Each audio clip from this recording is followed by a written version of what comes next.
Today we have a 2009 Ford Escape. We'll be replacing the master cylinder for the braking system. So the master cylinder is going to be located right below the reservoir. It's all one unit. So we're going to remove this whole thing with a 14mm wrench. We're going to remove the two lines, one bottom, one top. And then with a 13mm deep socket, we're going to remove the two nuts on both sides, and then we're going to pull it straight out. It's really simple. Also go ahead and unplug the sensor here. Like so. All right, so now we're going to go ahead and get this out of the way and put the new one in.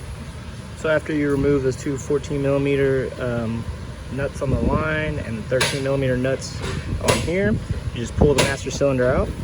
So I have the new one right here. I bench split it, so it should be pretty good to go. If not, however, you will have to bleed all the brakes.